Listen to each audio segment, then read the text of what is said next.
no Salmo de número 79.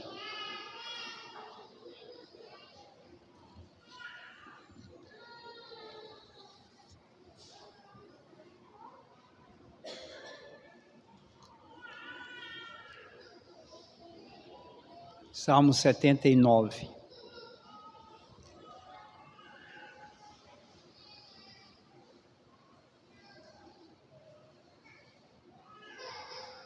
Ó Deus, as nações invadiram a tua herança, profanaram o teu santo templo, reduziram Jerusalém a um montão de ruínas. Deram os cadáveres dos teus servos por cibo às aves dos céus, e a carne dos seus santos às feras da terra. Derramaram como água o sangue deles ao redor de Jerusalém, e não houve quem lhes desse sepultura. Tornamo-nos o opróbrio dos nossos vizinhos, o escárnio e a zombaria dos que nos rodeiam. Até quando, Senhor? Será para sempre a tua ira? Arderá como fogo o teu zelo? Derrama o teu furor sobre as nações que te não conhecem e sobre os reinos que não invocam o teu nome, porque eles devoraram a Jacó e lhe assolaram as montanhas. Não recordes contra nós as iniquidades de nossos pais, apresse-se ao nosso encontro as tuas misericórdias, pois estamos sobremodo abatidos. Assiste-nos, ó Deus e Salvador nosso, pela glória do teu nome, livra-nos e perdoa-nos os pecados, por amor do teu nome. Porque diriam as nações: onde está o teu Deus? Seja a nossa vista manifesta entre as nações, a vingança do sangue dos teus servos é derramado. Chegue à tua presença o gemido do cativo, consoante a grandeza do teu poder. Preserva o sentimento, os sentenciados à morte. Retribui, Senhor, aos nossos vizinhos 7 vezes tanto o opróbrio com que te vituperaram. Quanto a nós, teu povo e ovelhas do teu pasto, para sempre te daremos graças, de geração em geração proclamaremos os teus louvores. Meus irmãos, nós vimos no salmo anterior como Deus agiu com sua providência na vida do seu povo, na vida da sua igreja, que nós encontramos lá no Velho Testamento. Quando eles se afastaram do Senhor, eles abandonaram o Senhor e receberam o juízo, receberam a devida disciplina em razão de terem se afastado do Deus a quem eles haviam feito um pacto ainda lá no passado. Então o salmista lembrou de que Deus fez no deserto com eles, de como Deus foi misericordioso, de como Deus tirou eles, de como Deus cuidava e cuida do seu povo. Nós vimos isso no salmo anterior. Agora o salmista faz um lamento diante dessa disciplina. Deus disciplina todos aqueles que Ele ama. Nós vimos isso, uma fala claramente exposta lá no Hebreus capítulo 12. Então o Salmo parece ter sido num período após a queda de Jerusalém, porque o Salmo diz: Jerusalém foi destruído. Isso foi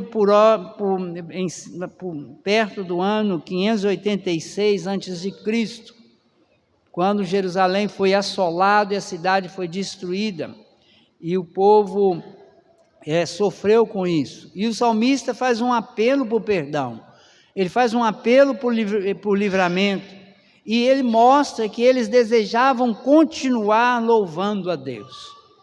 Ele mostra isso. Nós vamos ver o salmo. Você talvez tenha lido ou ouve um salmo desse e fala assim: o que isso tem a ver com a minha vida? Porque eu tenho que a ver com a história de Israel lá em 586 a.C. Meus irmãos, a palavra de Deus, ela é atual. Ela é para todos os momentos da história até a volta de Jesus. Então ela é para você hoje. Se você prestar bem atenção no que nós vamos expor aqui, você vai ver que ela faz parte da sua vida hoje. A primeira coisa que nós encontramos aqui nesse salmo, nos primeiros 4 versículos, se você tiver com a sua Bíblia aberta, ele faz um lamento em nome do povo. O salmista, ele lamenta o que está acontecendo, ele diz: ó Deus, as nações invadiram a tua herança, profanaram o teu santo templo. E aí ele vai desenvolvendo um raciocínio. A primeira coisa que ele coloca: olha, nós fomos invadidos, a terra foi invadida num período de guerras, eles invadiram a terra que era a terra prometida de Deus. Deus tinha tirado esse povo do Egito, tinha transportado esse povo por um deserto durante 40 anos, sustentando aquela multidão no deserto. Atravessou no meio do mar, atravessou no Jordão, e entra na terra, e a terra foi invadida. Eles construíram um templo maravilhoso, e o templo foi destruído. Ele está dizendo isso: destruíram o teu santo templo. Destruíram o teu santo templo. Meus irmãos, eles não estão chorando por causa da terra que dava o alimento para eles, mas eles estão lamentando essa relação deles com Deus. Hoje a gente chora muito porque deu tempestade, estragou não sei o quê, nossa casa foi destruída, nosso carro bateu. Mas eles não, eles estão lamentando essa relação com Deus. O povo que deveria ser exemplo para as nações, ele diz aí que esse povo se tornou um motivo de riso. Ele diz aí que nós nos tornamos opróbrio, nós nos tornamos motivo de riso. Apesar de tudo isso, o salmista entende que o povo de Deus é o povo de Deus. Porque ele vai dizer aí no versículo 2, os teus servos, os teus santos, é o povo do Senhor que está sofrendo tudo isso. É o povo de Deus, é a igreja do Senhor. E ele faz um lamento aqui. E aí, meus irmãos, ele continua. Se você for continuar lendo o Salmo, você vai ver que do versículo 5 ao versículo 8, ele faz um pedido de perdão. Ele fala das promessas que haviam sido feitas pelos profetas. Até quando, Senhor, será para sempre a tua ira? Arderá com fogo o teu zelo? O Senhor diz que o Senhor zelaria por nós. Os profetas era que o Senhor voltaria contra aqueles, as profecias mostravam que o Senhor voltaria contra aqueles que se voltaram contra Israel. Então ele diz assim: olha, aqueles que se levantam contra o teu povo, o Senhor vai se voltar contra ele. E ele pede que a ira, o fim da ira de Deus, ele diz no versículo 5, será para sempre a tua ira contra nós, o teu povo? Essa é a pergunta que eles estão fazendo. O Senhor vai continuar irado conosco, usando esse povo para nos matar? Era o que está acontecendo aqui no Salmo. Então vocês reparem que o salmista está dizendo que Deus se ira contra aqueles que são dele. É uma coisa meia que não é pregado hoje, que Deus fica irado com o seu próprio povo. Ele diz aqui: até quando? Será para sempre a tua ira? Arderá com fogo teu zelo? O Senhor queimou o zelo que o Senhor tinha por nós, a tua igreja. Então ele pede o fim da ira de Deus. Ele reconhece que foram os pecados dos seus pais que causaram o exílio, que eles foram levados por exílio. Ele diz aí: não recordes contra nós a iniquidade dos nossos pais. Repare, meus irmãos, que ele está dizendo: olha, o Senhor está irado conosco porque os nossos pais pecaram, e a consequência agora está vindo sobre nós. Os nossos pais pecaram. Então ele mostra que, em função do pecado, eles foram levados para o exílio. Em função do pecado, eles estavam sofrendo tudo aquilo. Ele pede que Deus mostre a sua compaixão para que o seu povo que está sobremodo abatido, ele diz isso, teu povo está sobremodo abatido. Ele vai dizer no versículo 8, apressa-se ao nosso encontro as tuas misericórdias. O Senhor tem misericórdia, o Senhor tira de sobre nós essa ira e traga misericórdia sobre nós, pois estamos sobremodos abatidos. É duro, meus irmãos, nós lermos um texto desse, porque você pode dizer assim, mas isso aconteceu lá no passado. Meus irmãos, a igreja de Deus do passado, nós temos a igreja de Deus hoje, o Deus do passado é o Deus de hoje. A história muda, mas Deus não. Deus não muda. Ele é o mesmo Deus ontem, hoje e o será para sempre. Ele é zeloso, ele é misericordioso, mas ele é pai de disciplina. Ele é pai de disciplina. Ele não é como nós, que temos os nossos filhos e não os disciplinamos. Ele não é como essa ideia filosófica moderna, que você pode criar o filho, que ele vai achar o seu caminho. Não é isso. Ele é Deus que corrige, que zela. E aí do versículo 9 ao versículo 11, ele vai fazer um pedido de auxílio. Nós encontramos isso muito nos Salmos, que nos orienta a isso. Então ele vai falar sobre os motivos da ação de Deus, são a sua glória, o amor pelo seu nome. Note que ele no versículo 9, ele assiste-nos, ó Deus e Salvador nosso, pela glória do seu nome, livra-nos e perdoa-nos os pecados por amor do seu nome. Você repare o seguinte, ele não pede a Deus auxílio, porque ele acredita que ele é bom, que o povo é bom. Não é isso, ele diz assim, olha, o Senhor age com misericórdia, o Senhor nos auxilie, o Senhor nos ajude para a glória do teu nome. Não é porque nós merecemos, é porque o Senhor tem que ser glorificado nos ajudando. E ele vai dizer, o Senhor nos perdoa os nossos pecados, não por causa de nós, mas por causa do amor para com o seu nome, porque o Senhor disse que o Senhor é um Deus que perdoa. Então, se o Senhor é um Deus que perdoa, o Senhor tem que amar o nome do Senhor, para que o nome do Senhor não seja blasfemado, dizendo o Senhor diz que perdoa, mas não perdoa. Meus irmãos, nós achamos que Deus nos perdoa, é porque nós somos bons, porque nós pedimos perdão. Ele está dizendo, Deus perdoa é por causa do nome dele, ele disse que perdoaria, então ele perdoa. É interessante demais a visão do salmista. Ele não traz a ação de Deus sobre ele em função daquilo que ele é, mas ele traz a ação de Deus sobre ele em função daquilo que Deus é.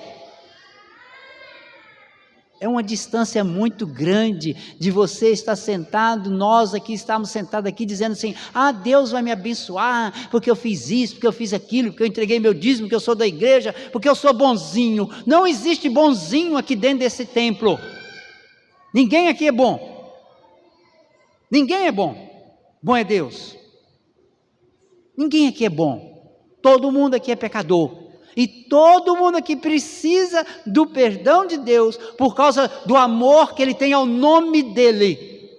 Você pensa que ele te perdoa por causa do amor que ele tem a você? Ele tem amor por você sim, tanto é que deu o seu filho para morrer na cruz do Calvário, e ele fez isso por amor. Mas acima de tudo, Deus ama o seu próprio nome, porque ele é Deus. E é isso que o salmista está dizendo, ele está pedindo auxílio, e os motivos desse auxílio são a glória do Senhor, o amor do seu nome. A única fonte de livramento é o Senhor, ele não tem como se livrar. Ele diz, para onde, Senhor? Para onde nós vamos? que vai acontecer? Ele não tem outra saída a não ser buscar o Senhor. E aí, meus irmãos, ele pede perdão. Se Deus não intervisse, as nações iriam debochar de Deus. Ele está dizendo isso aí. Por que diriam as nações? Onde está o teu Deus? Se o Senhor não intervir, eles vão dizer assim: ué, vocês não falaram que tinha um Deus? Cadê o Deus de vocês? Então é necessário que o Senhor intervenha. E aí ele vai dizer, eles vão fazer chacota com o nome do Senhor. E aí, meus irmãos, ele pede perdão, ele pede para que Deus intervenha, para que eles não debochem de Deus. O povo não era prisioneiro lá na Babilônia, mas o povo era cativo, o povo estava lá cativo, e eles pedem para que eles livrem dele. Chega à tua presença o gemido do cativo, consoante a grandeza do seu poder. E aí, meus irmãos, ele termina falando, pedindo a Deus esse auxílio. E ele está nos ensinando que nós precisamos de buscar esse auxílio ao nosso Deus. Do versículo 12 até o versículo 13, ele vai dar mais um passo quando ele vai fazer um voto de louvor a Deus. Ele vai dizer: retribui, Senhor, aos nossos vizinhos 7 vezes tanto o opróbrio com que te vituperaram. Ele está dizendo, ele faz um pedido de retribuição, não é por causa da vingança, não é para a vingança, mas essas 7 vezes que ele diz aí é uma ação de justiça por causa do que fizeram a Deus, e uma justiça justa. Nós vamos ver semana que vem ou na outra, parece que é na outra, sobre essa questão do justo juiz e da justiça que não é justa. Porque às vezes você pensa, toda justiça é justa, e não é. Ele está pedindo, quando ele diz que o Senhor restitui a eles 7 vezes, ele está falando exatamente isso, que o Senhor seja justo, que o Senhor faça com eles, retribui a eles o que eles estão fazendo com nós. Por sua vez, Israel estaria louvando ao Senhor. Ele diz: quanto a nós, o teu povo, as ovelhas do teu pasto, para sempre te daremos graças. O Senhor restitui a eles com justiça, e nós, rebanho do teu pasto.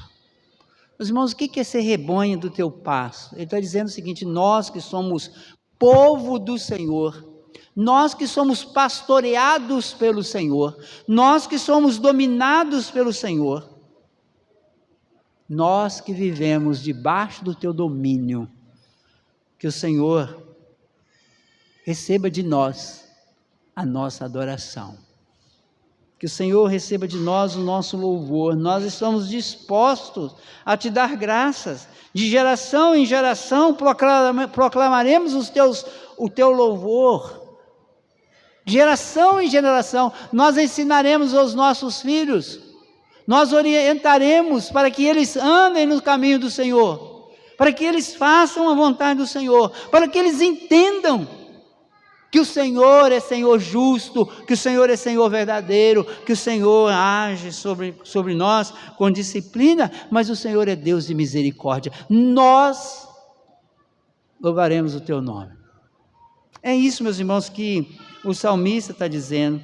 O salmista está mostrando uma mudança tremenda entre aqueles que blasfemaram, aqueles que atacaram o povo, mas aqueles que verdadeiramente andam nos caminhos do Senhor e que vão louvar o Senhor. E é interessante que ele faz essa colocação: de geração em geração nós adoraremos o Senhor. Meus irmãos, esse é o salmo. O que esse salmo tem para nos ensinar sobre Deus? Aqui começa a importância não histórica de que você está vivendo algo lá do passado, mas a importância de você entender o que Deus tem, ou aquilo que o texto bíblico nos ensina sobre Deus. A primeira coisa que esse texto tem que te ensinar hoje é que nosso Deus é um pai de disciplina. Põe isso na sua cabeça. Tira da sua cabeça essa ideia de que Deus é amor e Ele vai passar a mão sobre todo mundo. Deus não é assim. Deus é amor? É. Mas o pai que ama disciplina todos os seus filhos, segundo o que está escrito em Hebreus. Então põe na sua cabeça, Deus é Deus de disciplina. E quem Deus disciplina? Aqui está uma questão. Deus disciplina aos filhos que Ele ama. Aquele que Ele não disciplina, segundo a palavra dele, em Hebreus, é bastardo. Então, se você vive uma vida muito tranquila, fazendo o que você quer, o que o seu nariz manda, indo para onde você quer, e não tem nenhuma disciplina de um pai, eu tenho uma triste notícia para te dar. Você não é filho de Deus. Você é bastardo. Você não tem herança com Deus. Você vai para o inferno. Não tem saída. Ah, mas Deus me controla. Quando se eu saio para um lado, Ele me pega e me disciplina. Alegre-se. Você tem um futuro. Você tem um futuro. Você vai estar com o Senhor. Porque Ele está te preparando para viver com Ele eternamente. Então, primeiro ensinamento desse texto, nós temos um pai que disciplina. Segundo ensinamento sobre Deus, Deus é um pai justo. Ele está dizendo isso, Senhor, haja com justiça. Ele é justo. Ele não é aquele que aplica uma justiça falsa como nós vemos hoje no mundo, porque Ele não é desse mundo. Ele é eterno, Ele é justo. Ele não te dá 2 varadas se você merece só uma. E nem te dá uma se você merece 2. Ele não é aquele pai que pega o filho e bate o filho com raiva. Não, Ele é justo. Mas também Ele é um pai de misericórdia.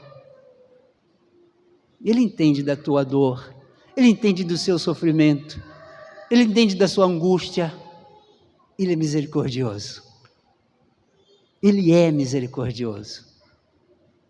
E o quarto ensinamento que nós temos aqui nesse texto sobre o nosso Deus, Ele é um pai perdoador. Talvez esse aqui seja o mais confortante de todos. Porque muitas vezes a disciplina de um pai sobre um filho foi porque o filho cometeu um erro. Ele tem que ser disciplinado. E o pai tem que fazer isso para mostrar a sua autoridade, mostrar o caminho, mostrar o que tem que ser feito. Ele faz isso, mas Ele perdoa. Ele não é aquele pai que fica assim, você lembra? Há 20 anos atrás você fez isso. Não. Ele te convence, te disciplina e te perdoa. E age com misericórdia sobre a sua vida. Te dá uma nova oportunidade. Vamos começar de novo.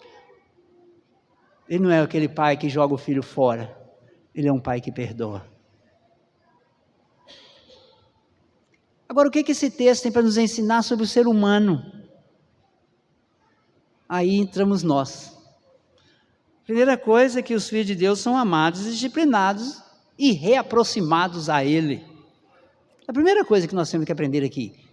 Os filhos são amados, disciplinados e reaproximados. Guarde isso. Ele ama, disciplina porque ama e atrai porque não quer perder. Busca para junto de si. Os filhos Ele ajunta como Jesus Cristo diz assim, como uma galinha junta os pintinhos debaixo de suas asas. Ele atrai para Ele. Mas aqueles que não são filhos, justiça sobre eles. 7 vezes mais, esses serão excluídos para sempre, eternamente, da presença de Deus. Eu tenho pensado que inferno não é apenas um lugar onde as pessoas vão sofrer. O inferno e o verdadeiro inferno é ser excluído da presença do Deus eterno. É ser excluído do amor, da misericórdia, da aproximação de Deus. Então aqui nós temos esses dois grupos: aquele que é disciplinado e atraído por Deus, perdoado e atraído, e aqueles que são excluídos, que blasfemam contra o nome de Deus e que diz o teu Deus não te dá. Agora, para que serve o texto para nós hoje, além do que aquilo que nós já aprendemos? Primeiro, você tem que entender que a disciplina é sempre para o filho. Coloca isso na sua cabeça. A disciplina é para o filho. A disciplina é do pai para o filho, não é do pai para o filho do vizinho, para quem está para lá. É do pai para o filho. Então, se você é filho de Deus, a disciplina é para você. Se você não é filho de Deus, você vai viver a vida aí do jeito que você quer e vai levando, porque um dia isso vai terminar e você vai saber para onde eu vou e para onde você vai. Então, chegaremos lá. Então a disciplina é para o filho. Se você não é filho, você é bastardo. Se você é filho, você vai sofrer a disciplina do Senhor. Porque, segundo o texto que nós lemos lá em João, mentiroso é aquele que diz que não tem pecado e Deus perdoa, e Deus disciplina, Deus corrige, Deus ensina o caminho que nós devemos andar. Segunda questão prática aqui nesse texto, você tem que saber que a disciplina tem um objetivo de correção, de rumo, correção de caminho. A disciplina não tem um objetivo de punição, e a disciplina não tem aquele motivo de ira, de descarregar sua raiva. A disciplina tem um objetivo de correção de rumo. Deus não disciplina como nós, às vezes, que o menino nem sabe por que está sendo disciplinado, não é? O pai bate nele e fala: por que eu estou apanhando? É porque você fez isso há tanto tempo, o menino não está nem lembrando. Não é assim. A disciplina tem por objetivo uma correção de rumo. Você errou aqui, o caminho é aqui, não é lá. Então vamos te disciplinar para você vir para cá. Correção de rumo. Então põe isso na sua cabeça. Terceira coisa que esse texto tem para nos ensinar hoje: receba a disciplina com humildade e busque entender o motivo e o objetivo dela. Dobre a sua cabeça, aceite a correção do Senhor, descubra e peça a Ele para te mostrar qual o objetivo, qual o motivo. Senhor, por que estou passando por isso?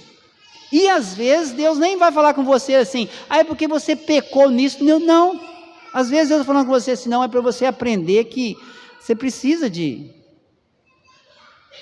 Às vezes Deus permite nos dar algumas disciplinas para nos orientar e também para nos fazer crescer na vida com Ele. E muitas das vezes isso acontece para que a gente tenha esse direcionamento. E por último, busque perdão e a misericórdia quando você é disciplinado. Quando você é disciplinado porque você pecou, busque perdão e misericórdia. Porque sem o perdão e sem a misericórdia, nós precisamos desse perdão e de misericórdia para o fim da disciplina. Então busque perdão. Se o motivo é pecado, fala: Senhor, perdoa. Eu quero concluir, meus irmãos, dizendo que nós sempre estaremos sujeitos à disciplina do Senhor, porque somos amados do Senhor. Sempre estaremos. E diante da disciplina, nós devemos reconhecer os nossos erros, pedir perdão pelos nossos pecados e nos voltarmos para o nosso Deus, porque Ele é Deus de misericórdia, Ele é Deus de amor. Nós queremos, eu gostaria de te dar a oportunidade nesta noite de você fazer uma reflexão sobre a sua vida. Faça uma reflexão sobre a sua vida. Pense. Eu gosto de dizer muito: cabeça foi feita para pensar. Pense. Pense. Pergunte a você mesmo: como é que está a sua vida? O que você tem passado? Por onde você tem andado? pense. E depois que você pensar, reflita. E vou te dar uma oportunidade de você curvar a sua cabeça e fazer uma reflexão silenciosa. E dizer assim: Senhor, eu vim aqui nessa igreja hoje, ouvi a Tua palavra. O que está acontecendo com a minha vida?